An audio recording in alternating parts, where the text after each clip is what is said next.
അപ്പോൾ പുതിയൊരു സ്റ്റോറിയുമായി ഞാൻ പിന്നെയും വന്നിരിക്കുകയാണ്. നിങ്ങൾ ഈ സ്റ്റോറി ഇഷ്ടപ്പെട്ട സ്റ്റോറി ഒന്ന് ലൈക്ക് ചെയ്തേക്കണേ. അതേപോലെ നിങ്ങളുടെ അഭിപ്രായങ്ങൾ കമൻറ്റ് ബോക്സിൽ അറിയിക്കാനും മറക്കരുത്. അപ്പോൾ നിങ്ങളുടെ സപ്പോർട്ടുണ്ടാവും എന്ന് പ്രതീക്ഷിച്ചുകൊണ്ട് ഞാൻ സ്റ്റോറിയിലേക്ക് കടക്കുകയാണ്. എന്നാൽ പിന്നെ നീ കേട്ടടാ ഇവളെ, എൻ്റെ മോന് ഇവളെ വേണ്ട എന്ന് ഞാൻ തീരുമാനിച്ചുറപ്പിച്ചതാ. തരാമെന്ന് പറഞ്ഞ സ്വർണത്തിൻ്റെ 1/3 പോലും ഇല്ലല്ലോ ഇവളുടെ ദേഹത്ത്. പറ്റിയില്ലെങ്കിൽ ഇതൊന്നും നേരത്തെ ഏൽക്കരുതായിരുന്നു. ശശിധരൻ ദേഷ്യം കൊണ്ട് വിറച്ചു. അത് കേൾക്കെ കാശിനാഥൻ പല്ല് ഞെരിച്ചുപോയി. സംഭവം തൻ്റെ ഉറ്റ സുഹൃത്ത് സൂരജിൻ്റെ തന്ത തന്നെയാണ് ഈ പറഞ്ഞ ശശിധരൻ. എന്നാലും അയാളുടെ പറച്ചിലിൽ അയാളുടെ പല്ലടിച്ച് താഴെ ഇടാനാണ് കാശിക്ക് തോന്നിയത്. അയാളുടെ അടുത്ത് നിന്നിരുന്ന മാധവൻ്റെ മുഖം കുനിഞ്ഞുപോയി ആ പറച്ചിലിൽ. കതിർ മണ്ഡപത്തിൽ ഇരിക്കുന്ന പാർവണ ആ കാഴ്ചയിൽ നെടുവീർപ്പിട്ടു. തൻ്റെ അരികിൽ ഇരിക്കുന്ന സൂരജിനെ അവൾ പതിയെ തല ചിരിച്ചൊന്നു നോക്കി. അയാളുടെ അച്ഛൻ പൊതുജന മധ്യത്തിൽ വെച്ച് തന്നെയും തൻ്റെ അച്ഛനെയും ഇങ്ങനെ അധിക്ഷേപിച്ചിട്ടും അയാൾ അതിനെതിരെ ഒരു വാക്കുപോലും മിണ്ടിയിട്ടില്ല ഇതുവരെ. പാർവണയുടെ ഓർമ്മകൾ ഒരു നിമിഷം കുറച്ചു മാസങ്ങൾക്ക് മുമ്പേ നടന്ന കാര്യങ്ങളിലേക്ക് പാഞ്ഞു. അമ്പലത്തിലോ മറ്റോ വെച്ചാണ് ആദ്യമായി സൂരജ് പാർവണയെ കാണുന്നത്. പാറുവിൻ്റെ സൗന്ദര്യത്തിൽ തന്നെ ആയിരുന്നു സൂരജ് ആദ്യം മൂക്കും കുത്തി വീണതും. അങ്ങനെ കാശിനാഥൻ മുഖേനയാണ് സൂരജ് വീട്ടുകാരുമായി വന്ന് പെണ്ണാലോചിച്ചത്. പക്ഷേ അവർ വീട്ടിൽ വന്ന് കണ്ട അന്നത്തെ ദിവസം തന്നെ പാറുവിനുറപ്പുണ്ടായിരുന്നു ആ വീട്ടിൽ സൂരജിനൊഴികെ ഒരാൾക്കും തന്നെ ഇഷ്ടപ്പെട്ടിട്ടില്ല എന്ന്. ആ അതൃപ്തിയുടെ പ്രധാന കാരണവും സാമ്പത്തികം തന്നെയായിരുന്നു. ഗവൺമെൻറ് ഉദ്യോഗസ്ഥനായ സൂരജിനെ കൊണ്ട് വലിയ വീട്ടിൽ നിന്ന് പെണ്ണ് കെട്ടിക്കണമെന്നായിരുന്നു അയാളുടെ അച്ഛൻ്റെയും അമ്മയുടെയും ആഗ്രഹം. പക്ഷേ സൂരജിന് പാറുവിനെ മതിയെന്നും പറഞ്ഞുകൊണ്ട് അവൻ ഒറ്റക്കാലിൽ നിന്നു. പാറുവിൻ്റെ അച്ഛനും പിന്നെ ഉള്ളത് വിറ്റുപെറുക്കി ആ വിവാഹം നടത്തണമെന്നായി. ഇതിലും നല്ലൊരു വിവാഹാലോചന ഇനി തൻ്റെ മകൾക്ക് കിട്ടില്ല എന്നയാൾ വിശ്വസിച്ചു പോയിരുന്നു.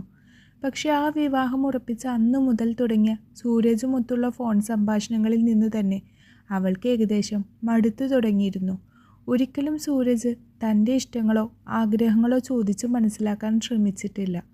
അയാൾ ഈ കഴിഞ്ഞ മാസങ്ങളിലെല്ലാം അയാൾക്ക് വേണ്ട ഒരു ഉത്തമയായ ഭാര്യയെ, തൻ്റെ മാതാപിതാക്കൾക്ക് വേണ്ട ഉത്തമയായ മരുമകളെയൊക്കെ വാർത്തെടുക്കാനുള്ള ശ്രമത്തിലായിരുന്നു.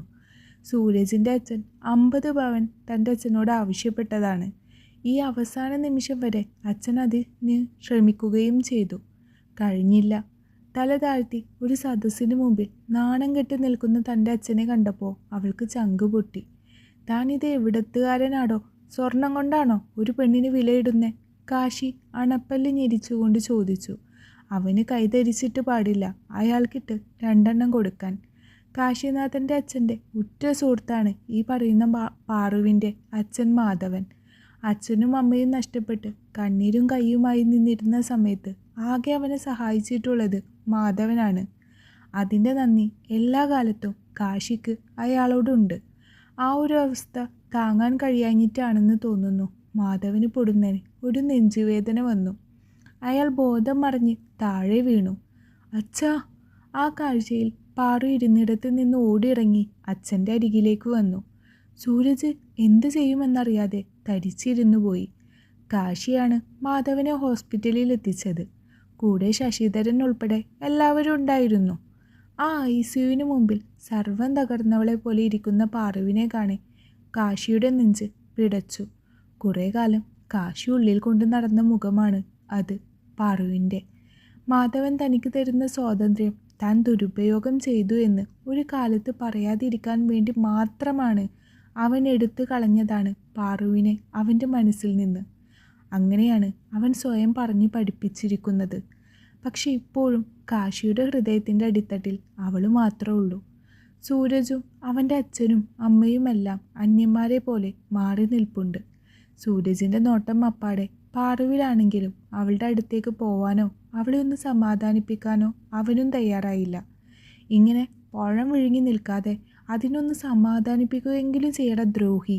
നിന്റെ തന്ത കാരണമാ ആ പാവത്തിൻ്റെ അച്ഛൻ ആ ICUവിൽ കിടക്കുന്നേ. പല്ല് ഞെരിച്ച് പിടിച്ച് കാശി മുരണ്ടപ്പോൾ പിന്നെ ഒന്നും ചിന്തിക്കാതെ സൂരജ് പാറുവിൻ്റെ അടുത്തേക്ക് നടന്നു. പാറു, അവൻ പതിയെ വിളിച്ചപ്പോൾ ചുവന്ന് കലങ്ങിയ കണ്ണുകൾ ഉയർത്തി അവൻ അവളെ ഒന്ന് നോക്കി. അത് ഞാൻ സൂരജ് എന്തോ പറയാൻ തുടങ്ങിയതാണ്. അപ്പോഴേക്കും ശശിധരൻ ഇടയിൽ കയറിയിരുന്നു. ആദ്യം അകത്ത് കിടക്കുന്ന ഇവളുടെ തന്തയുടെ കാര്യത്തിൽ അയാൾ നിനക്ക് തരാമെന്ന് പറഞ്ഞ സ്വർണത്തിൻ്റെ കാര്യത്തിലും ഒരു തീരുമാനമാകട്ടെ. അത് കഴിഞ്ഞിട്ട് മതി നിന്റെ കിന്നരിക്കൽ.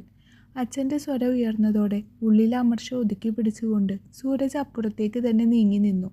കാശിക്ക് അവൻ്റെ മുഖം പിടിച്ച് ചുമരിൽ ഉരക്കാനാണ് തോന്നിയത്. ഇങ്ങനെ ആണും പെണ്ണും കെട്ട് ജീവിക്കുന്നതിലും നല്ലത് നിനക്ക് പോയി ചത്തൂടെ എന്ന് കാശി അവനെ നോക്കിക്കൊണ്ട് മനസ്സിൽ ചോദിക്കുകയും ചെയ്തു. കാശി പാർവണിയുടെ അരികിലെ കസേരയിൽ വന്നിരുന്നു. പാറു അവനെ മുഖമുയർത്തി നോക്കിയതേയില്ല. പക്ഷെ അവൻ്റെ നോട്ടം തന്നിലേക്കാണെന്ന് അവൾ അറിയുന്നുണ്ട്. അല്ലെങ്കിലും ഇതേപോലെ താൻ അവൻ്റെ എന്തോരം നോട്ടങ്ങൾ അവഗണിച്ചു വിട്ടിരിക്കുന്നു. തൻ്റെ ഇതുപോലെയുള്ള സ്നേഹത്തിൽ പൊതിഞ്ഞ എന്തോരം നോട്ടങ്ങൾ അവൻ അറിയാതെ പോയിരിക്കുന്നു. രണ്ടാളും തുറന്നു പറയാതെ ഉള്ളിൽ കൊണ്ട് നടന്ന സ്നേഹം ഇരുവർക്കും ഉള്ളിൽ കിടന്ന് വിങ്ങുന്നു. പാറു, സങ്കടപ്പെടാതെ, അച്ഛനൊന്നും സംഭവിക്കില്ല. കാശി അവളെ ആശ്വസിപ്പിച്ചു. അവൻ്റെ ശബ്ദം വിറച്ചിരുന്നു. പാറുവിൻ്റെ ആ അവസ്ഥയിൽ അവളേക്കാൾ സങ്കടം കാശിക്കുണ്ട്. അവളേക്കാൾ അവന് വേദനിക്കുന്നുണ്ട്. പാറു പക്ഷേ ഒന്നും മിണ്ടിയില്ല. അവനെ തിരിഞ്ഞൊന്ന് നോക്കുക കൂടെ അവൾ ചെയ്തില്ല. മാഷേ, കാശി മാധവൻ്റെ കൈകൾ മുറുകെ പിടിച്ചു. തൊട്ടപ്പുറം നിന്ന് പാറു നിർത്താതെ കരയുന്നുണ്ട്. അവർ രണ്ടുപേർ മാത്രമാണ് ആ ഐസിയുവിനുള്ളിലേക്ക് കയറിയത്. സൂരജിനെ കാശി വിളിച്ചതാണ്. പക്ഷെ അവൻ്റെ അച്ഛൻ അവനെ തടഞ്ഞു. അതിൻ്റെ ഉള്ളിൽ കയറിയാൽ എന്തെങ്കിലും പറഞ്ഞ് തൻ്റെ മകനെ മാധവൻ ആ കല്യാണത്തിന് സമ്മതിപ്പിച്ചാലോ എന്നയാൾ ഭയപ്പെട്ടു. കാശി, ഞാൻ പോയാൽ എൻ്റെ കുട്ടിക്ക് ആരും ഇല്ലാതെ ആവും. മാധവൻ തൻ്റെ വാക്കുകൾ പൂർത്തീകരിക്കാൻ പ്രയാസപ്പെട്ടു. മാഷേ, എന്തിനാ ഇങ്ങനെയൊക്കെ സങ്കടപ്പെടുന്നേ? നമ്മളെല്ലാവരും ഇല്ലേ കൂടെ? പണം തികയാതെ വന്നപ്പോൾ എന്നോടൊരു വാക്ക് പറയായിരുന്നില്ല മാഷേ? ഞാൻ എത്തിക്കുമായിരുന്നല്ലോ പണം. എത്ര വേണമെങ്കിലും ഞാൻ തരുമായിരുന്നല്ലോ. എന്നൊരു അന്യനായിട്ടാണോ കണ്ടിരിക്കുന്നേ? ചോദിക്കുമ്പോൾ കാശിക്ക് വീർപ്പ് മുട്ടി. അത്രയും പ്രിയപ്പെട്ടതാണ് അവന് മാധവൻ. 2 ദിവസത്തിനുള്ളിൽ പണം കിട്ടും കാശി. പക്ഷേ ഇപ്പോൾ എനിക്ക് തോന്നുന്നു ആ 2 ദിവസം ദൈവമായിട്ട് നീട്ടിയതാണെന്ന്. അല്ലായിരുന്നെങ്കിൽ ആ നരഭോജികളുടെ കുടുംബത്തിലോട്ട് ഞാൻ എൻ്റെ കുഞ്ഞിനെ കൊടുക്കേണ്ടി വന്നേനെ. ഈ ഒരു വിഷയം കാരണം അവരുടെ യഥാർത്ഥ സ്വഭാവം നമുക്ക് മനസ്സിലാക്കാൻ സാധിച്ചല്ലോ. ഇനി എൻ്റെ കുട്ടിയെ ഞാൻ അവിടേക്ക് കൊടുക്കില്ല. അവിടെ ആരെങ്കിലും പുറത്ത് നിൽപ്പുണ്ടെങ്കിൽ പൊയ്ക്കോളാൻ പറയൂ കാശി.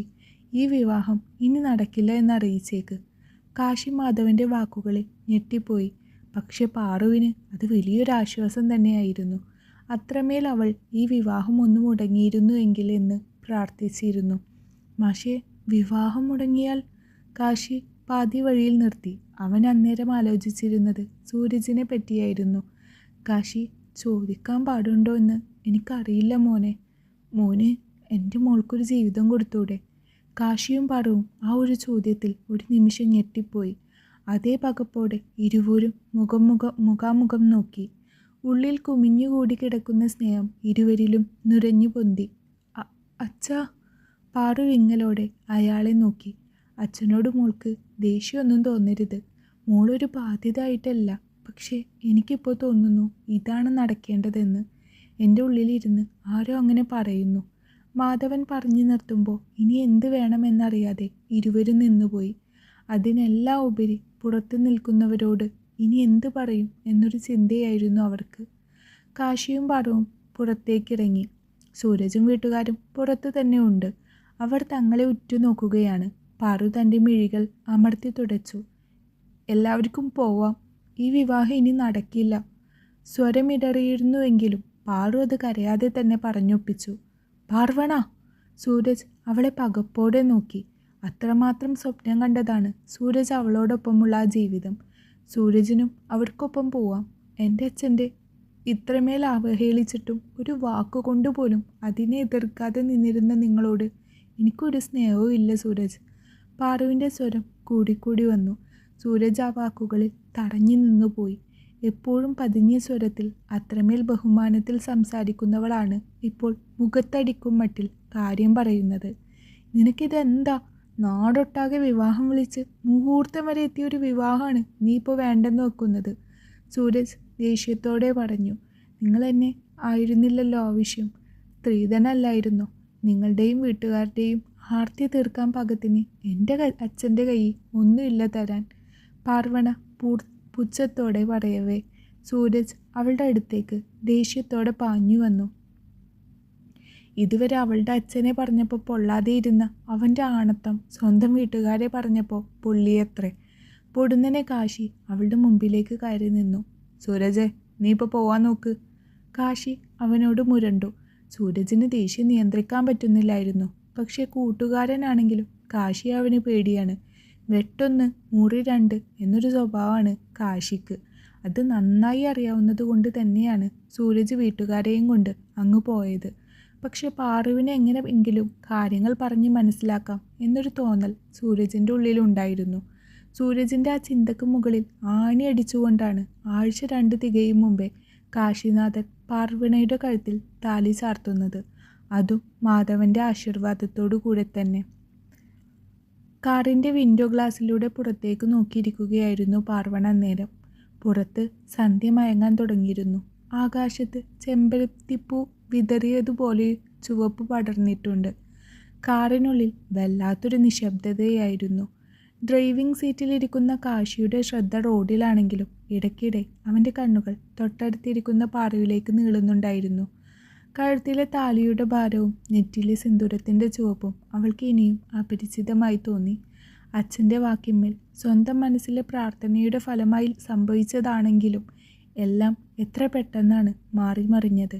2 ആഴ്ച മുമ്പ് വരെ മറ്റൊരാളുടെ വധുവാവാൻ ഒരുങ്ങി നിന്നവളാണ് താൻ. ഇന്ന് തൻ്റെ ഉള്ളിൽ മാത്രം ഒതുക്കി വെച്ചിരുന്ന പ്രണയത്തിൻ്റെ ഉടമയായ കാശിനാഥൻ്റെ ഭാര്യയായി അവൻ്റെ വീട്ടിലേക്ക് പോകുന്നു. കാർ വലിയൊരു ഇരുമ്പ് ഗേറ്റ് കടന്ന് ഉള്ളിലേക്ക് പ്രവേശിച്ചപ്പോൾ പാറുവിൻ്റെ നെഞ്ചെടുപ്പ് കൂടി. വലിയ മുറ്റവും അതിന് നടുവിൽ പ്രൗഢിയോടെ നിൽക്കുന്ന ഇരുനില തറവാടും. കാശിയുടെ അച്ഛനും അമ്മയും വർഷങ്ങൾക്ക് മുമ്പേ മരിച്ചുപോയതാണ്. ഈ വലിയ വീട്ടിൽ അവൻ ഒറ്റയ്ക്കായിരുന്നു താമസം.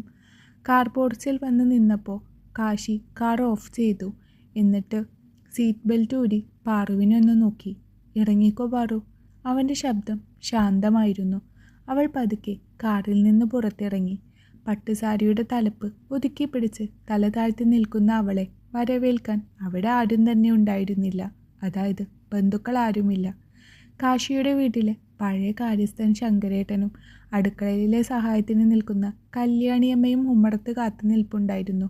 കാശി കാറിൻ്റെ ഡിക്കി തുറന്ന് അവളുടെ ബാഗുകൾ കയ്യിലെടുത്തു. എന്നിട്ട് പാറുവിൻ്റെ അരികിലേക്ക് വന്നു. അവൾ വല്ലാതെ വിറക്കുന്നുണ്ടായിരുന്നു. കയറാം? കാശി പതിയെ ചോദിച്ചു. പാറു പതുക്കെ തലയാട്ടി. ഉമ്മറപ്പടിക്ക് മുന്നിലെത്തിയപ്പോൾ കല്യാണിയമ്മ കത്തിച്ചു വെച്ച ഒരു നിലവിളക്ക് പാറുവിൻ്റെ കൈകളിലേക്ക് കൊടുത്തു. വലതുകാൽ വെച്ച് കയറിക്കോളൂ മോളെ, ഈ വീട്ടിലേക്ക് ഐശ്വര്യം വന്നിരിക്കുകയാണ്. കല്യാണിയമ്മയുടെ വാക്കുകളിൽ സ്നേഹവും ആശ്വാസവും ഉണ്ടായിരുന്നു. തങ്ങളുടെ കാശിക്കുഞ്ഞ് ഇനി മുതൽ ഒറ്റയ്ക്കല്ലല്ലോ എന്ന ആശ്വാസം. പാറു ഒരു നിമിഷം കണ്ണുകളടച്ച് അച്ഛനെ മനസ്സിൽ ധ്യാനിച്ചു. എന്നിട്ട് വലതുകാൽ വെച്ച് ആ വലിയ വീടിൻ്റെ പൂമുഖത്തേക്ക് കയറി. പൂജാമുറിയിൽ വിളക്ക് വെക്കുമ്പോൾ അവളുടെ കൈകൾ വിറക്കുന്നുണ്ടായിരുന്നു. എല്ലാം കഴിഞ്ഞപ്പോൾ ശങ്കരേട്ടനും കല്യാണിയമ്മയും അവരുടെ ക്വാർട്ടേഴ്സിലേക്ക് മടങ്ങി. അതോടെ ആ വലിയ വീട്ടിൽ അവർ 2 പേർ മാത്രമായി. വീടിൻ്റെ ഓരോ കോണിലും വല്ലാത്തൊരു ശൂന്യതയും നിശബ്ദതയും അനുഭവപ്പെട്ടു പാറുവിന്. കാശിയുടെ മുറി മുകളിലത്തെ നിലയിലായിരുന്നു. മരത്തിൻ്റെ പടവുകൾ കയറി മുകളിലേക്ക് കയറി കാശി അവളുടെ ബാഗുകൾ മുറിയിൽ കൊണ്ടുപോയി വെച്ചു. മനോഹരമായി ഒരുക്കിയ വലിയൊരു മുറി. ജനലുകൾ തുറന്നിട്ടപ്പോൾ തണുത്ത കാറ്റ് അകത്തേക്ക് വീശി. പാറു, നീ ഈ സാരിയൊക്കെ മാറി ഒന്ന് ഫ്രഷ് ആവാൻ നോക്ക്. യാത്രയുടെ ക്ഷീണം കാണും. ഞാൻ താഴെ പോയി കഴിക്കാൻ എന്തെങ്കിലും എടുക്കാം. കാശി തികച്ചും സ്വാഭാവികമായി സംസാരിക്കാൻ തന്നെ ശ്രമിച്ചു. വേണ്ട, ഞാൻ എടുത്തോളാം. ഞാൻ പോയി വസ്ത്രം മാറി വരാം, പാറു പതുക്കെ പറഞ്ഞു. അവൾ ബാത്റൂമിലേക്ക് കയറി വാതിലടച്ചപ്പോൾ മാത്രമാണ് കാശിക്ക് ശ്വാസം നേരെ വീണത്. അവൻ ജനലരികിലേക്ക് നടന്നു. തൻ്റെ പ്രണയം, തൻ്റെ ജീവനായിരുന്ന പെണ്ണ് ഇന്ന് തൻ്റെ ഒപ്പമുണ്ട്. അത് വിശ്വസിക്കാൻ അവൻ ഇപ്പോഴും കഴിയുന്നില്ല. ഒരു പക്ഷേ അന്ന് ആ കല്യാണപ്പന്തലിൽ വെച്ച് അങ്ങനെയൊന്നും സംഭവിച്ചിട്ടില്ലായിരുന്നുവെങ്കിൽ പാറു ഇന്ന് മറ്റാരുടെയോ സ്വന്തമായി മാറിയനെ. താൻ ഇനിയും ഒരു ആയുസ് മുഴുവൻ അവളെ ഓർത്ത് നീറി ജീവിക്കേണ്ടി വന്നേനെ. എല്ലാം ദൈവത്തിൻ്റെ നിശ്ചയമായിരിക്കാം. കുറച്ച് സമയത്തിന് ശേഷം പാറു ബാത്റൂമിൽ നിന്നും പുറത്തിറങ്ങി. ഒരു കോട്ടൺ ചുരിദാറാണ് അവൾ ധരിച്ചിരുന്നത്. നനഞ്ഞ മുടിയിഴകൾ പുറകിലേക്ക് ഒതുക്കി വെച്ചിരുന്നു. നെറ്റിയിലെ സിന്ദൂരം പടർന്നിട്ടുണ്ടായിരുന്നു. അവളുടെ ആ രൂപം കണ്ടപ്പോൾ കാശിയുടെ ഹൃദയം ഒന്ന് പിടച്ചു. അവൾ വന്ന് കട്ടിലിൻ്റെ ഒരറ്റത്ത് അസ്വസ്ഥതയോടെ ഇരുന്നു. അപരിചിതമായ അന്തരീക്ഷം അവളിൽ ഉണ്ടാക്കുന്ന ഭയം കാശിക്ക് പെട്ടെന്ന് മനസ്സിലാവുന്നുണ്ടായിരുന്നു. അവൻ പതുക്കെ അവളുടെ അരികിലേക്ക് നടന്നു. കട്ടിലിൽ അവൾക്ക് തൊട്ടടുത്തിരിക്കാതെ ഒരു കസേര വലിച്ചിട്ട് അവൾക്ക് അഭിമുഖമായി അവൻ ഇരുന്നു. പാറു, അവൻ പതുക്കെ വിളിച്ചു. അവൾ തലയുയർത്തി അവനെ ഒന്ന് നോക്കി. ആ വലിയ കണ്ണുകളിൽ ഇപ്പോഴും ഒരു പിടച്ചിലുണ്ടായിരുന്നു. നിനക്ക് അസ്വസ്ഥത എന്തെങ്കിലും തോന്നുന്നുണ്ടോ? ഈ വീടും ഈ സാഹചര്യങ്ങളൊക്കെ നിനക്ക് പുതിയതാണല്ലോ, കാശി ചോദിച്ചു. അതല്ല, അച്ഛൻ അവിടെ ഒറ്റയ്ക്കല്ലേ? പാറുവിൻ്റെ സ്വരമിടറി. കൺകോണിൽ ഒരു കണ്ണീർ കണം പൊടിഞ്ഞു. മാധവ മാഷിൻ്റെ കൂടെ ഇന്ന് ശങ്കരേട്ടൻ ഉണ്ട്. എത്രയും പെട്ടെന്ന് മാഷിനെ നമുക്ക് പറഞ്ഞ് സമ്മതിപ്പിച്ച് ഇങ്ങോട്ട് കൊണ്ടുവരാം. കരയാതെടോ. കാശി തൻ്റെ കൈ നീട്ടി അവളുടെ കവിളിലൂടെ ഒലിച്ചിറങ്ങിയ കണ്ണീർ തുടച്ചു. അവൻ്റെ വിരലുകളുടെ സ്പർശനം പാറുവിൽ ഒരു വിറയലുണ്ടാക്കി. അവൾ പെട്ടെന്ന് മുഖം താഴ്ത്തി കളഞ്ഞു. പാറു, ഒരു കാര്യം ഞാൻ നിന്നോട് വ്യക്തമായി പറയാം. കാശി അവളുടെ താടിയിൽ പിടിച്ച് മുഖമുയർത്തി. ഈ കല്യാണം പെട്ടെന്ന് നടന്ന ഒന്നാണ്. മാഷിൻ്റെ ആഗ്രഹപ്രകാരവും സാഹചര്യങ്ങൾ കൊണ്ടും സംഭവിച്ചത്. അതുകൊണ്ട് തന്നെ നിന്റെ മനസ്സിൽ ഒരുപാട് ആകുലതകൾ കാണും. സൂരജിനെ നീ പൂർണ്ണമായി മറന്നിട്ടുണ്ടായില്ലായിരിക്കും. അല്ല, കാശി പറഞ്ഞു തീർക്കും മുമ്പേ പാറു ഇടയിൽ കയറി. അവൾ ആദ്യമായി അവൻ്റെ കണ്ണുകളിലേക്ക് നേരെ നോക്കി. സൂരജിനോട് എനിക്ക് ഒരു ഇഷ്ടവും ഉണ്ടായിരുന്നില്ല. അച്ഛൻ്റെ സങ്കടം കാണാൻ വയ്യാഞ്ഞിട്ടാണ് ഞാൻ ആ കല്യാണത്തിന് സമ്മതിച്ചത് പോലും.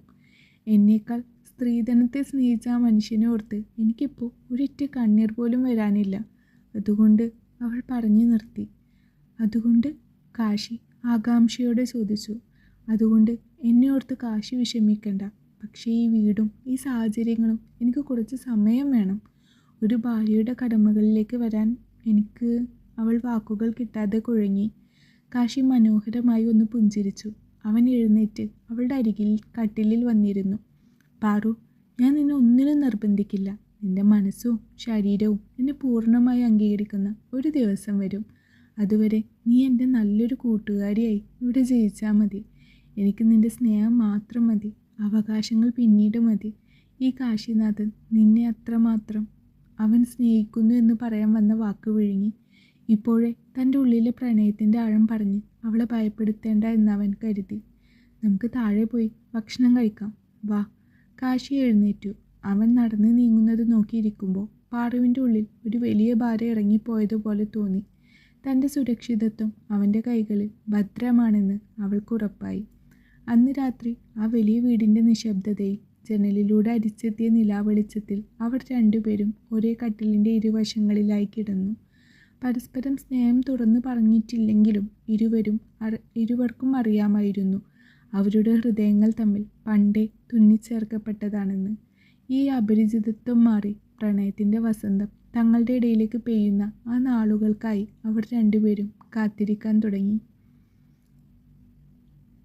പിറ്റേന്ന് രാവിലെ ഉണരുമ്പോൾ പാറുവിൻ്റെ ഉള്ളിൽ തലേന്നത്തെ സങ്കോചങ്ങൾ അല്പം കുറഞ്ഞിരുന്നു.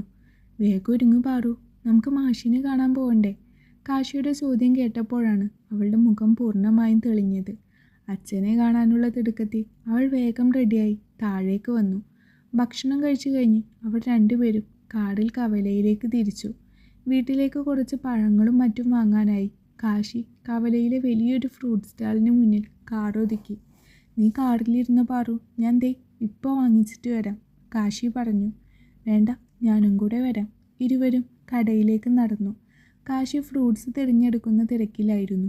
പാറു അവൻ്റെ തൊട്ടടുത്ത് നിന്നു. അല്ല, ഇതാരാ? നോക്കിയേ, പുതിയ ദമ്പതികളാണല്ലോ. എന്തൊരു ഐശ്വര്യം. പുറകിൽ നിന്നൊരു സ്വരം. കാശി പെട്ടെന്ന് തിരിഞ്ഞു നോക്കി. പുറകിൽ ഇരുവരെയും നോക്കി കയ്യും കെട്ടി മുഖത്ത് പുച്ഛം കലർന്ന ഭാവത്തോടെ സൂരജ് നിൽക്കുന്നു. ഒപ്പം അവൻ്റെ 2 കൂട്ടുകാരുണ്ടായിരുന്നു. പാറുവിൻ്റെ ഉള്ളിൽ ഒരു മിന്നൽ പാഞ്ഞുപോയി. അവൾ അറിയാതെ കാശിയുടെ ഷർട്ടിൻ്റെ അറ്റത്ത് ചെറുതായി മുറുക്കെ പിടിച്ചു.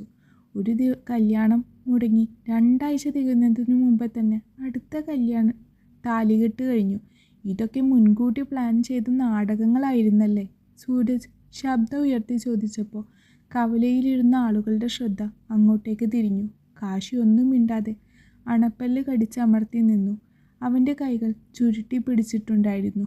പക്ഷെ തൻ്റെ സുഹൃത്തായിരുന്നവൻ്റെ അച്ഛൻ കാരണം ഉണ്ടായ പ്രശ്നങ്ങൾ മാധവൻ മാഷിനെ ICUവിൽ വരെ എത്തിച്ചതാണ്. ഇനിയൊരു പ്രശ്നം ഉണ്ടായാൽ അത് പാറുവിനെ കൂടുതൽ വിഷമിപ്പിക്കുമെന്ന് കരുതി കാശി സ്വയം നിയന്ത്രിക്കാൻ ശ്രമിക്കുകയായിരുന്നു. നീ എന്താടാ കാശി എന്നതാ മിണ്ടാത്തത്? സുഹൃത്തിൻ്റെ പെണ്ണാണെന്ന് പോലും നോക്കാതെ ബാക്ക്ഗ്രൗണ്ടിൽ നീ വേറെ കളി കളിച്ചല്ലേ? അച്ഛന് നെഞ്ചുവേദന വന്നതും കല്യാണം മുടങ്ങിയതൊക്കെ വെറും ഉടായിപ്പാണെന്ന് നാട്ടുകാർക്ക് ഇപ്പോൾ മനസ്സിലായി കാണും. രണ്ടും കൂടെ പണ്ടേ തുടങ്ങിയതാവും ഈ അവിഹിതം. സൂരജിൻ്റെ നാക്കിൽ നിന്നും വിഷം ചീറ്റുകയായിരുന്നു. ആ വാക്ക് കേട്ടതും പാറുവിൻ്റെ കണ്ണുകൾ നിറഞ്ഞു തുളുമ്പി. അപമാനഭാരത്താൽ അവൾ തല താഴ്ത്തി. കാശി ഇപ്പോഴും ആത്മനിയന്ത്രണം കൈവിട്ടിട്ടില്ല. അവൻ സൂരജിനെ ഒരു കൂർത്ത നോട്ടം നോക്കി. എന്നിട്ട് പാറുവിൻ്റെ കൈ പിടിച്ച് തിരികെ കാറിലേക്ക് നടന്നു. എന്താടാ, ചോദിച്ചതിന് മറുപടിയില്ലാതെ ഓടുകയാണോ? പുറകിൽ നിന്ന് സൂരജിൻ്റെയും കൂട്ടുകാരുടെയും പരിഹാസച്ചിരി ഉയർന്നു കേട്ടു. കാർ സ്റ്റാർട്ട് ചെയ്ത് മുന്നോട്ടെടുക്കുമ്പോഴും കാശിയുടെ സ്റ്റിയറിങ്ങിലെ പിടി മുറുകുകയായിരുന്നു. അവൻ്റെ നെറ്റിയിലെ ഞരമ്പുകൾ ദേഷ്യം കൊണ്ട് പിടഞ്ഞു. ശ്വാസം വേഗത്തിലായി. ഉള്ളിൽ ആളിക്കത്തുന്ന തീ അവനെ നിയന്ത്രിക്കാൻ കഴിയുന്നതിലും അപ്പുറമായിരുന്നു. എങ്കിലും പാറുവിനെ ഓർത്ത് അവൻ വണ്ടി മുന്നോട്ട് എടുത്തുകൊണ്ടിരുന്നു. കാറിനുള്ളിൽ കനത്ത നിശബ്ദതയായിരുന്നു. പാറു വിൻഡോ ഗ്ലാസ്സിലൂടെ പുറത്തേക്ക് നോക്കി വിതുമ്പുകയായിരുന്നു. പെട്ടെന്ന് അവൾ കണ്ണീർ തുടച്ചു. അവളുടെ മുഖത്തെ സങ്കടം മാറി അവിടെ ഒരു ഉറച്ച ഭാവം വന്നു. അവൾ കാശിയെ ഒന്ന് നോക്കി. വണ്ടി നിർത്ത്. പാറുവിൻ്റെ ശബ്ദത്തിൽ മുൻപെങ്ങും ഇല്ലാത്തൊരു ഗാംഭീര്യം ഉണ്ടായിരുന്നു. കാശി വണ്ടി റോഡരികിലേക്ക് ഒതുക്കി നിർത്തി. പാറു, നീ അതൊന്നും കാര്യമാക്കണ്ട. അവൻ വെറുതെ. കാശിക്ക് വാക്കുകൾ കിട്ടിയില്ല. എനിക്കത് കാര്യമാക്കണം കാശി. പാറു അവനെ തടഞ്ഞു. കാശിയുടെ മനസ്സിൽ ഞാൻ എന്താണ് കരുതുക എന്നൊരു ചിന്ത ഉള്ളത് കൊണ്ടല്ലേ നിങ്ങൾ അവിടെ വെച്ച് ഒന്നും മിണ്ടാതിരുന്നത്? എനിക്ക് വിഷമമാവും എന്ന് കരുതിയാണോ നിങ്ങൾ ആ നാറി പറഞ്ഞതൊക്കെ കേട്ട് തല താഴ്ത്തി നിന്നത്? കാശി മറുപടിയില്ലാതെ അവളെ നോക്കി. ഞാൻ ഇപ്പോൾ നിങ്ങളുടെ ഭാര്യയാണ് കാശി. പാറുവിൻ്റെ കണ്ണുകളിൽ ഒരു തിളക്കമുണ്ടായിരുന്നു. എൻ്റെ കഴുത്തിൽ ഈ താലി ചാർത്തിയത് നിങ്ങളാണ്. ആ എന്നെയാണ് പൊതുജനമധ്യത്തിൽ വെച്ച് അവൻ അവിഹിതം കൊണ്ട് നടക്കുന്നവൾ എന്ന് വിളിച്ചത്. എൻ്റെ ഭർത്താവായ നിങ്ങൾക്ക് അത് കേട്ടിട്ട് ചോദിക്കാൻ തോന്നിയില്ലെങ്കിൽ ഈ താലിക്ക് പിന്നെ എന്ത് വിലയാണുള്ളത്? എന്നെക്കുറിച്ച് അവൻ അങ്ങനെ പറഞ്ഞപ്പോൾ നിങ്ങൾ ചോദിക്കണമായിരുന്നു. എനിക്ക് വേണ്ടി സംസാരിക്കാൻ എനിക്കെൻ്റെ ഭർത്താവുണ്ടെന്ന് എനിക്ക് അഭിമാനത്തോടെ പറയണമായിരുന്നു. പാറു പറഞ്ഞു നിർത്തുമ്പോഴേക്കും അവൾ കിതച്ചിരുന്നു. അവളുടെ അവസാനത്തെ വാക്കുകൾ കേട്ടതും കാശിയുടെ ഉള്ളിൽ അതുവരെ കെട്ടിപ്പടുത്തിരുന്ന ആത്മനിയന്ത്രണത്തിൻ്റെ ചരട് പൊട്ടിപ്പോയി. കാശിയുടെ മുഖത്ത് ഒരു വന്യമായ ഭാവം മിന്നിമറഞ്ഞു. അവൻ കണ്ണാടിയിലൂടെ തൻ്റെ മുഖമൊന്ന് നോക്കി. നീ കാറിൽ തന്നെ ഇരുന്നോ പാറു? അവൻ്റെ ശബ്ദം വല്ലാതെ ഉറച്ചിരുന്നു. കട്ട ചോരയുടെ നിറമായിരുന്നു അവൻ്റെ കണ്ണുകൾക്ക് അന്നേരം. വണ്ടി തിരിച്ച് അവൻ നേരെ കവലയിലേക്ക് തന്നെ വിട്ടു. കവലയിൽ അപ്പോഴും സൂരജും കൂട്ടുകാരും ചായക്കടയുടെ മുന്നിൽ തന്നെ നിൽപ്പുണ്ട്. താൻ പറഞ്ഞ വാക്കുകളിൽ കാശി പേടിച്ചോടിയെന്ന അഹങ്കാരത്തിലായിരുന്നു സൂരജ് അന്നേരം. പെട്ടെന്നാണ് ഒരു വന്യമൃഗത്തെ പോലെ കാർ ചീറിപ്പാഞ്ഞു വന്ന് അവർക്ക് തൊട്ടു മുന്നിൽ ബ്രേക്കിട്ട് നിന്നത്. ടയറുകൾ റോഡിൽ ഉരസി പുക ഉയർന്നു. കാറിൻ്റെ ഡോർ തുറന്ന് കാശി പുറത്തിറങ്ങി. അവൻ്റെ ആ വരവ് കണ്ടപ്പോൾ തന്നെ ചായക്കടയിലുണ്ടായിരുന്നവരും കവലയിലെ ആളുകളും സ്തംഭിച്ച് നിന്നുപോയി. അതൊരൊന്നൊന്നര വരവായിരുന്നു. സൂരജ് ചെറുതായി ഒന്ന് ഭയന്നെങ്കിലും കൂട്ടുകാരുടെ മുന്നിൽ മാസ് കാണിക്കാൻ വേണ്ടി നെഞ്ചു വിരിച്ച് തന്നെ അവനങ്ങനെ നിന്നു. എന്താടാ കാശിനാഥ വണ്ടി തിരിച്ചു വന്നത്? എന്തെങ്കിലും മറന്നു വെച്ചോ? സൂരജ് ചോദിച്ചു തീർന്നില്ല. അടുത്ത നിമിഷം അന്തരീക്ഷത്തിൽ ഒരു കനത്ത ശബ്ദം മുഴങ്ങി കേട്ടു. കാശിയുടെ വലത് കൈപ്പത്തി സൂരജിൻ്റെ കവളിൽ ആഞ്ഞടിച്ചിരുന്നു. അടിയുടെ ആഘാതത്തിൽ സൂരജ് തെറിച്ച് താഴേക്ക് വീണു. അവൻ്റെ ചുണ്ടു പൊട്ടി ചോര ഒലിക്കാൻ തുടങ്ങി. ഡാ! സൂരജിൻ്റെ കൂടെയുണ്ടായിരുന്ന 2 കൂട്ടുകാരും കാശിയുടെ നേർക്ക് പാഞ്ഞു വന്നു. മുന്നോട്ട് വന്നവൻ്റെ നെഞ്ചിനെ നോക്കി കാശി ഒറ്റ ചവിട്ട് വെച്ചു കൊടുത്തു. അവൻ റോഡിലേക്ക് തെറിച്ചു വീണു. അടുത്തവൻ്റെ ഷർട്ടിൻ്റെ കോളറിൽ പിടിച്ച് മുഖമടച്ചൊന്നു കൊടുത്തു കാശി. മാറി നിൽക്കട നാറികളെ, ഞാനും ഇവനും തമ്മിലുള്ള കാര്യമാണിത്. ഇടയിൽ കയറിയ 2 പേരെയും ഞാൻ ഇവിടെ ഇട്ട് കൊല്ലും. കാശിയുടെ സിംഹഗർജനം കേട്ടതും വന്നവന്മാർ രണ്ടുപേരും പേടിച്ച് കയ്യും കെട്ടി മാറി നിന്നു. കവലയിലുള്ള ഒരാൾ പോലും തടയാൻ മുന്നോട്ട് വന്നില്ല. കാരണം കാശിയുടെ ഇടഞ്ഞ സ്വഭാവം അവർക്ക് നന്നായി അറിയാമായിരുന്നു. എഴുന്നേൽക്കാൻ ശ്രമിച്ച സൂരജിൻ്റെ കോളറിൽ കാശി കുത്തിപ്പിടിച്ചു. ഒരൊറ്റ വലിക്ക് അവനെ റോഡിൻ്റെ നടുവിലേക്ക് ഇട്ടു. എന്താടാ എന്താടാ നീ ഇപ്പോൾ പറഞ്ഞത്? അവിഹിതമെന്നോ? കാശി അവൻ്റെ കോളറിൽ പിടിച്ച് മുഖത്തോട് മുഖം നോക്കിക്കൊണ്ട് ചോദിച്ചു. കാശി നീ എന്നെ? സൂരജ് പതറി. ടാ നാറി, അന്ന് ആ കല്യാണപ്പന്തലിൽ വെച്ച് നിന്റെ തന്ത പെണ്ണിൻ്റെ ദേഹത്ത് സ്വർണ്ണമില്ലെന്ന് പറഞ്ഞ് ആ പാവം മാധവൻ മാഷിനെ അപമാനിച്ചപ്പോൾ ഉളുപ്പില്ലാതെ തല കുനിച്ച് നിന്നവനാണ് നീ. സ്വന്തം പെണ്ണിനെ സംരക്ഷിക്കാൻ കഴിയാത്ത നട്ടല്ലില്ലാത്തവൻ. അങ്ങനെയുള്ള നിന്റെ നാക്കിൽ നിന്നാണോടാ എൻ്റെ പെണ്ണിനെ കുറിച്ചുള്ള ഈ അവിഹിത സംസാരം വരുന്നത്? ഇനി ഒരൊറ്റ വട്ടം നീ അവളെയോ അവളുടെ അച്ഛനെയോ കുറിച്ച് എന്തെങ്കിലും മോശമായി സംസാരിച്ചാ, അല്ലെങ്കിൽ ആ നോട്ടം കൊണ്ട് പോലും അപമാനിക്കാൻ ശ്രമിച്ചാ, ഈ കവലയിൽ വെച്ച് നിന്റെ ഈ ചോര തുപ്പുന്ന നാക്ക് ഞാൻ അറുത്തെടുക്കും, കേട്ടോടാ. കാശി അവനെ റോഡിലേക്ക് തള്ളിയിട്ടു. അവൻ്റെ അഹങ്കാരമെല്ലാം ആ അടികളിൽ തീർന്നിരുന്നു. കാശി തൻ്റെ ഷർട്ടിൻ്റെ കൈ മുകളിലേക്ക് മടക്കി വെച്ച് നെറ്റിയിൽ വിയർപ്പ് തുടച്ചുകൊണ്ട് കാറിന് നേർക്ക് നടന്നു. കാറിൽ ഇരുന്നിരുന്ന പാർവണ ഇതൊക്കെ കാണുന്നുണ്ടായിരുന്നു. അവളുടെ കണ്ണുകളിൽ ഇപ്പോൾ കണ്ണീരായിരുന്നില്ല, മറിച്ച് തൻ്റെ ഭർത്താവിനെ കുറിച്ചുള്ള അതിരറ്റ അഭിമാനമായിരുന്നു. താൻ സുരക്ഷിതമായ കൈകളിൽ തന്നെയാണ് എത്തിപ്പെട്ടത് എന്നവൾ ഉറപ്പിച്ചു. കാശി കാറിൻ്റെ ഡോർ തുറന്ന് അകത്തേക്ക് കയറി. അവൻ സീറ്റിലേക്ക് ചാരിയിരുന്നു ഒരു ദീർഘനിശ്വാസം എടുത്തു. എന്നിട്ട് പതുക്കെ തല തിരിച്ച് പാറുവിനെ ഒന്ന് നോക്കി. അവളുടെ ചുണ്ടിൽ ഒരു മനോഹരമായ പുഞ്ചിരി ഉണ്ടായിരുന്നു. ഇനി നമുക്ക് അച്ഛനെ കാണാൻ പോവാം, പാറു വളരെ ശാന്തമായി പറഞ്ഞു. കാശി അവളുടെ മുഖത്തേക്ക് നോക്കി തിരികെ പുഞ്ചിരിച്ചു. വണ്ടി മുന്നോട്ടെടുക്കുമ്പോൾ ആ കാറിനുള്ളിൽ ഇനി ഒരിക്കലും തകർക്കാൻ കഴിയാത്ത അത്രയും ദൃഢമായ ഒരു പ്രണയത്തിൻ്റെ വസന്തം വിരിഞ്ഞു വന്നിരുന്നു.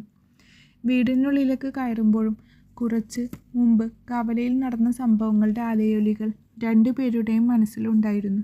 എങ്കിലും അച്ഛൻ്റെ മുന്നിലേക്ക് എത്തുമ്പോൾ മുഖത്ത് സങ്കടത്തിൻ്റെ ഒരു നിഴൽ പോലും വീഴരുതെന്ന് പാറു ഉറപ്പിച്ചിരുന്നു. മാധവൻ കട്ടിലിൽ ചാരിയിരിക്കുകയായിരുന്നു. മുഖത്തെ ക്ഷീണമൊക്കെ മാറി അദ്ദേഹം തികച്ചും ശാന്തനായിരുന്നു. വാതിലിൽ ഒരു നിഴലനക്കം കണ്ടാണ് മാധവൻ തല ഉയർത്തി നോക്കിയത്. വാതിൽക്കൽ ഒന്നിച്ചു നിൽക്കുന്ന കാശിയെയും പാറുവിനെയും കണ്ടപ്പോൾ ആ വൃദ്ധൻ്റെ കണ്ണുകൾ ഒന്ന് തിളങ്ങി. പാറു വേഗം ഓടിച്ചെന്ന് അച്ഛൻ്റെ അരികിലിരുന്നു. അച്ഛാ, ഇപ്പോൾ എങ്ങനെയുണ്ട്? വേദന വല്ലതുമുണ്ടോ? എനിക്കൊരു കുഴപ്പമില്ല മോളെ, ഞാൻ പൂർണ്ണ ആരോഗ്യവാനാണ്, മാധവൻ അവളുടെ തലയിൽ തലോടിക്കൊണ്ട് പറഞ്ഞു. എന്നിട്ട് അരികിൽ വന്ന് നിന്ന കാശിയെ ഒന്ന് നോക്കി. കാശി, അദ്ദേഹം പതുക്കെ വിളിച്ചു. എന്താ മാഷേ? കാശി പതിയെ മാധവൻ്റെ കട്ടിലിൻ്റെ അരികിലേക്ക് നീങ്ങി നിന്നു. മാധവൻ കാശിയുടെ കൈകൾ കവർന്നു. എന്നിട്ട് പാറുവിൻ്റെ വലത് കൈ കൂടെ എടുത്ത് കാശിയുടെ കൈവെള്ളയിലേക്ക് വെച്ചു കൊടുത്തു. എൻ്റെ മനസ്സ് നിറഞ്ഞു കാശി. രണ്ടുപേരെയും ഒരുമിച്ച് കണ്ടപ്പോൾ ഈ അച്ഛൻ്റെ ഉള്ളിലെ എല്ലാ ഭാരങ്ങളും ഇറങ്ങിപ്പോയി. അന്ന് ആ പന്തലിൽ വെച്ച് ദൈവം എനിക്ക് തന്ന വേദന ശരിക്കൊരു അനുഗ്രഹമായിരുന്നു എന്ന് എനിക്കിപ്പോൾ തോന്നുന്നു. അല്ലായിരുന്നുവെങ്കിൽ എൻ്റെ മകൾ ചെന്നുപെടുക ആ നരഭോജികളുടെ ഇടയിലാകുമായിരുന്നു. നിന്റെ കൈകളിൽ എൻ്റെ മോൾ സുരക്ഷിതയാണെന്ന് എനിക്ക് നല്ല ഉറപ്പുണ്ട്. മാധവൻ്റെ വാക്കുകൾ കേട്ടപ്പോൾ പാറു പതുക്കെ കാശിയെ ഒന്ന് നോക്കി. കാശിയുടെ കണ്ണുകൾ അപ്പോഴും മാധവനിൽ തന്നെയായിരുന്നു. അവൻ്റെ കൈകൾ പാറുവിൻ്റെ വിരലുകളെ കൂടുതൽ ദൃഢമായി ചേർത്ത് പിടിച്ചു. മാഷിന് ഭേദമായി കഴിഞ്ഞാൽ നേരെ നമ്മുടെ തറവാട്ടിലേക്ക് വരണം. ഇനി മാഷ് ഒറ്റയ്ക്ക് ഈ വീട്ടിൽ നിൽക്കണ്ട. കാശി വളരെ ഗൗരവത്തോടെയും എന്നാൽ അത്രമേൽ സ്നേഹത്തോടെയും പറഞ്ഞു. മകളുടെ ഭർത്താവ് എന്നതിലുപരി സ്വന്തം മകനെ പോലെ അവൻ സംസാരിക്കുന്നത് കേട്ടപ്പോൾ മാധവൻ്റെ കണ്ണുകൾ ആനന്ദാശ്രുക്കൾ നിറഞ്ഞു. പാറുവിൻ്റെ മുഖത്തും വിരിഞ്ഞത് ഒരു വലിയ പൂർണ്ണതയായിരുന്നു. അവർ കുറച്ചു സമയം കൂടി അച്ഛനോടൊപ്പം ചെലവഴിച്ചു. മുറിയിലേക്ക് കയറിയ പാറു ജനലുകൾ തുറന്നിട്ടു. നിലാവും തണുത്ത കാറ്റും ആ വലിയ മുറിക്കുള്ളിൽ അരിച്ചെത്തി. കാശി കട്ടിലിൻ്റെ ഒരറ്റത്ത് വന്നിരുന്ന് തൻ്റെ ഷർട്ടിൻ്റെ ബട്ടണുകൾ ഓരോന്നായി അഴിക്കുകയായിരുന്നു. അവൻ്റെ മനസ്സിൽ അപ്പോഴും കവലയിൽ വെച്ച് നടന്ന കാര്യങ്ങളായിരുന്നു. താൻ ചെയ്തത് അവൾക്ക് വല്ല വിഷമവും ഉണ്ടാക്കി കാണുമോ എന്നൊരു നേരിയ ആശങ്ക അവൻ്റെ ഉള്ളിൽ എവിടെയോ ബാക്കിയുണ്ടായിരുന്നു. പാറു പതുക്കെ അവൻ്റെ അരികിലേക്ക് നടന്നു വന്നു. കാശി തലയുയർത്തി അവളെ ഒന്ന് നോക്കി. അവളുടെ കണ്ണുകളിൽ ഒരു പ്രത്യേക തിളക്കമുണ്ടായിരുന്നു. മുഖത്ത് വല്ലാത്തൊരു പ്രണയഭാവവും. കാശി അവളെ കണ്ണെടുക്കാതെ നോക്കിയിരുന്നു പോയി. അവളൊന്ന് മടിച്ചു നിന്ന ശേഷം പതുക്കെ മുന്നോട്ടഞ്ഞു. പെട്ടെന്നാണ് തികച്ചും അപ്രതീക്ഷിതമായി പാറു കാശിയുടെ കഴുത്തിലൂടെ കൈകൾ പിണച്ച് അവൻ്റെ കവിളിൽ തൻ്റെ ചുണ്ടുകൾ അമർത്തിയത്. വളരെ ആഴത്തിലുള്ള സ്നേഹം നിറഞ്ഞൊരു ചുംബനം. കാശി ഒരു നിമിഷം പാടെ സ്തംഭിച്ചുപോയി. അവൻ്റെ ശരീരം ഒന്ന് വിറച്ചു. ശ്വാസമെടുക്കാൻ പോലും മറന്ന് കണ്ണുകൾ വിടർത്തി അവൻ അവളെ തന്നെ നോക്കി. താൻ കാണുന്നത് സ്വപ്നമാണോ എന്ന് പോലും അവൻ സംശയിച്ചു.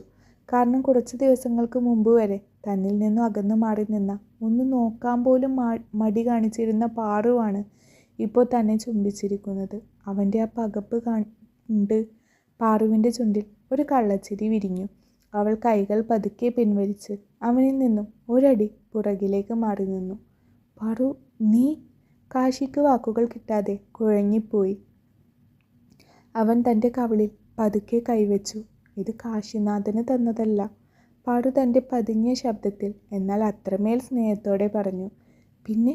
കാശി ആകാംക്ഷയോടെയും ആശ്ചര്യത്തോടെയും ചോദിച്ചു. ഇതെൻ്റെ ഭർത്താവിനാണ്. പാറു അവനെ നോക്കി ഒന്ന് പുഞ്ചിരിച്ചു. ഇന്ന് ആ കവലയിൽ വെച്ച് ഒരു ജനക്കൂട്ടത്തിന് നടുവിൽ എൻ്റെ ആത്മാഭിമാനത്തെ ചോദ്യം ചെയ്തവൻ്റെ നാക്കറുക്കാൻ പാകത്തിന് എനിക്ക് വേണ്ടി പ്രതികരിച്ച എൻ്റെ ഭർത്താവിന് അതിനുള്ള സമ്മാനമാണിത്. അവളുടെ ആ വാക്കുകൾ കേട്ടതും കാശിയുടെ ഹൃദയമിടിപ്പ് ഇരട്ടിയായി. ഉള്ളിൽ അണപൊട്ടിയൊഴുകിയ പ്രണയം കാരണം അവൻ്റെ കണ്ണുകൾ ചെറുതായി നനഞ്ഞു. അത്രമാത്രം അവൻ ആ പെണ്ണിനെ ആഗ്രഹിച്ചിരുന്നു. അവൻ പതുക്കെ എഴുന്നേറ്റ് അവളുടെ മുന്നിലേക്ക് വന്ന് നിന്നു. അവളുടെ മുഖം തൻ്റെ കൈവെള്ളയിൽ ഒതുക്കി പിടിച്ചു. പോയിക്കോട്ടെ, അച്ഛൻ തിരക്കും. നേരിയ പരിഭ്രമത്തോടെ അവൾ ആ കരവലയത്തിൽ നിന്നും വിട്ടുമാറി നിന്നു. കാശിയും അവളുടെ മേലുള്ള പിടി അയച്ചു. അവൾ തന്നിലേക്ക് തന്നെ വരുമെന്ന് അവനിപ്പോൾ ഉറപ്പുണ്ട്. അവളുടേതായ സമയം അവൾക്കും കൊടുക്കാൻ അവൻ തീരുമാനിച്ചു. എന്നെ ഒന്ന് നോക്കു പാറു. കാശി അവളുടെ താടിയിൽ പിടിച്ച് മുഖമുയർത്തി. ആ വലിയ കണ്ണുകളിൽ പ്രണയവും നേരിയ പരിഭ്രമവും കലർന്നിട്ടുണ്ടായിരുന്നു. അവൾ പതുക്കെ അവൻ്റെ കൈകളിൽ നിന്ന് പിടിവിടുവിപ്പിച്ച് ജനലിനരികിലേക്ക് നടന്നു. കാശി അവളുടെ പുറകിൽ വന്ന് നിന്നു. അവൻ്റെ ചൂടുള്ള ശ്വാസം അവളുടെ കഴുത്തിൽ തട്ടുന്നുണ്ടായിരുന്നു. അവൾ തിരിഞ്ഞു നിന്ന് അവൻ്റെ നെഞ്ചിലേക്ക് വിരൽ ചൂണ്ടി. ഈ ഹൃദയത്തിൽ എന്നോടുണ്ടായിരുന്ന ഇഷ്ടം കാശി എന്തിനാ എന്നിൽ നിന്ന് ഒളിപ്പിച്ചു വെച്ചത്? അച്ഛൻ തന്ന സ്വാതന്ത്ര്യം ദുരുപയോഗം ചെയ്യരുതെന്ന് കരുതി മാറി നിന്നപ്പോൾ അത്രയും കാശി എന്നെ എത്രമാത്രം വേദനിപ്പിച്ചു എന്നറിയാമോ? പാറുവിൻ്റെ കണ്ണുകളിൽ നിന്നും കണ്ണീർ കവിളിലൂടെ ഒലിച്ചിറങ്ങി. സൂരജുമായുള്ള കല്യാണം ഉറപ്പിച്ച അന്നു മുതൽ ഞാൻ ദൈവത്തോട് പ്രാർത്ഥിക്കുകയായിരുന്നു, ഇതൊന്ന് മുടക്കി തരണേ എന്ന്. കാരണം എൻ്റെ മനസ്സിൽ മറ്റൊരാളായിരുന്നു എന്നെ നോക്കാതെ നോക്കുന്ന, ഞാൻ അറിയാതെ എന്നെ സ്നേഹിക്കാൻ ശ്രമിച്ചിരുന്ന ഈ കാശിനാഥൻ മാത്രം. അവളുടെ ആ തുറന്നു പറച്ചിലിൽ കാശി അക്ഷരാർത്ഥത്തിൽ ഞെട്ടിപ്പോയി. പാറുവിന് തന്നെ പണ്ടേ ഇഷ്ടമായിരുന്നു എന്ന് അവൻ സ്വപ്നത്തിൽ പോലും വിചാരിച്ചതല്ല. പാറു, നീ എന്തായി പറയുന്നേ? അതെ കാശി, എനിക്ക് ഇയാളെ ഒത്തിരി ഇഷ്ടമായിരുന്നു. അച്ഛൻ എൻ്റെ കൈ കാശിയുടെ കയ്യിലേക്ക് വെച്ച് തന്നപ്പോൾ തോറ്റുപോകാൻ തുടങ്ങിയ എൻ്റെ പ്രാർത്ഥനകൾ ദൈവം കേട്ടതുപോലെയാണ് എനിക്ക് തോന്നിയത്. അവൾ വിതുമ്പലോടെ പറഞ്ഞു നിർത്തി. കാശിക്ക് സ്വയം നിയന്ത്രിക്കാൻ കഴിഞ്ഞില്ല. അവൻ അവളെ എടുത്ത് തൻ്റെ നെഞ്ചിലേക്ക് ചേർത്ത് പിടിച്ചു. അത്രമേൽ ദൃഢമായി ഇനി ഒരിക്കലും വിട്ടുകൊടുക്കില്ലെന്ന ഭാവത്തിൽ അവൻ അവളെ പുണർന്നു. എന്നോടൊരു വാക്ക് പറയായിരുന്നില്ല പാറു? കാശി അവളുടെ മുടിയിഴകളിൽ മുഖം പൂഴ്ത്തിക്കൊണ്ട് ചോദിച്ചു. നിന്നെ നഷ്ടപ്പെടുമെന്ന് കരുതി ഓരോ നിമിഷവും ഞാൻ അനുഭവിച്ച നരകം എത്ര വലുതാണെന്ന് നിനക്കറിയാമോ? എൻ്റെ ശ്വാസമായിരുന്നു നീ. മാഷിൻ്റെ മുന്നിൽ എനിക്ക് തെറ്റുകാരനാവാൻ വയ്യാഞ്ഞിട്ടാണ് ഞാൻ എൻ്റെ പ്രണയം ഉള്ളിൽ കുഴിച്ചു മൂടിയത്. നീ കാശിനാഥൻ്റെ ജീവനാണ്. പാറു അവൻ്റെ നെഞ്ചിലേക്ക് കൂടുതൽ ഒതുങ്ങിക്കൂടി. ആ നെഞ്ചിടിപ്പിൻ്റെ താളം അവൾക്ക് വല്ലാത്തൊരു സുരക്ഷിതത്വം നൽകി. 2-3 ദിവസം അച്ഛനൊപ്പം നിന്നിട്ടാണ് അവർ തിരികെ പോയത്. തിരികെ വരുമ്പോൾ അച്ഛനും ഉണ്ടായിരുന്നു അവർക്കൊപ്പം. അന്ന് രാത്രി പുറത്തു പോയി തിരിച്ചു വരുമ്പോൾ കാശിയാകെ നനഞ്ഞിരുന്നു. തുള്ളിക്കൊരു കുടം കണക്കെയായിരുന്നു മഴ പെയ്തിരുന്നത്. പിന്നെ വീട്ടിൽ തനിക്ക് വേണ്ടി ഒരാൾ ഉറങ്ങാതെ കാത്തിരിക്കും എന്നറിവുള്ളത് കൊണ്ട് അവൻ വണ്ടി ഓടിച്ചിങ്ങ് പോന്നു. ഇടിയും മിന്നലും ഒന്നും അവൻ വകവെച്ചില്ല. കാശി പ്രതീക്ഷിച്ച പോലെ അവിടെ ഒരാൾ കാത്തിരിപ്പുണ്ട്. കാശി ഉമ്മറത്തേക്ക് കയറിയ പാടെ പാറു ഓടിച്ചെന്ന് ആ മുടി തുടച്ചു കൊടുത്തു. തണുത്ത കാറ്റിൽ കാശിക്ക് ചെറുതായി കുളിരുന്നുണ്ട്. അവൻ മുകളിൽ പോയി വസ്ത്രം മാറിയിട്ടും ആ കുളിര് കൂടി വന്നതേ ഉള്ളൂ. തണുക്കുക. പാറു അവൻ്റെ ചുവന്ന മുഖത്തിലേക്ക് നോക്കിക്കൊണ്ട് ചോദിച്ചു. ഇച്ചിരി. കാശി പതിയെ ചിരിച്ചുകൊണ്ട് മറുപടിയും പറഞ്ഞു. എനിക്കും തരുവോ ഒരിച്ചിരി തണുപ്പ്? പാറുവിൻ്റെ ചുണ്ടിൽ വശ്യമായ ഒരു ചിരി തെളിഞ്ഞു. കാശി അത്ഭുതത്തോടെ അവളെ തന്നെ നോക്കി. പാറു പതിയെ അവൻ്റെ ടീഷർട്ടിനുള്ളിലേക്ക് കയറി. കാശിയുടെ നെഞ്ചു മിടിച്ചു. പാറു അവളുടെ ചൂടുള്ള ദേഹം അവനിലേക്ക് പൊതിഞ്ഞു പിടിച്ചു. ചുംബനങ്ങൾ കൊണ്ട് അവനെ മൂടി. തിരികെ കാശിയും എപ്പോഴോ പ്രതികരിച്ചു തുടങ്ങി. അവൻ വന്യമായി തുടങ്ങി. പക്ഷേ അപ്പോഴേക്കും പാറുവിൽ പരിഭ്രമം ഉരുണ്ടുകൂടിയിരുന്നു. നീ ഇങ്ങനെ ഇത് ഇടയ്ക്കിടയ്ക്ക് നിർത്തിപ്പോയ കാര്യങ്ങൾക്കൊന്നും ഒരു നീക്കുപോക്കുണ്ടാവില്ല പാറുവേ എന്നവൻ കുസൃതി ചിരിയോടെ അവളോട് പറയുകയും ചെയ്തു. അന്നേരം പാറുവിൻ്റെ മുഖം ചെമ്പരത്തിപ്പൂ പോലെ ചുവന്നു കയറി. മുറിക്കുള്ളിൽ ചന്ദനത്തിൻ്റെ ഗന്ധം പടർന്നു പിടിക്കുന്ന പോലെ തോന്നി കാശിക്ക്. അരികിലായി തൻ്റെ പെണ്ണിരിപ്പുണ്ട്. ഇതുവരെ ഇല്ലാത്ത നാണത്തിൻ്റെ അലകളിൽ അവളുടെ കവിൾത്തടങ്ങൾ ചുവന്നു വിങ്ങുന്നുണ്ട്, ചെമ്പരത്തിപ്പൂ പോലെ. ആരുമില്ലാത്തവൻ്റെ മുന്നിൽ ഒരു ജീവിതം ഒന്നാകെ വെച്ചു നീട്ടിയവളാണ്. കാശിക്ക് അന്നേരം പാറുവിനോട് അതിരില്ലാത്ത അത്രയും സ്നേഹം തോന്നി. അടക്കി പിടിച്ചുകൊണ്ട് കൊതി തീരെ അവളെ പ്രണയിക്കാൻ തോന്നി.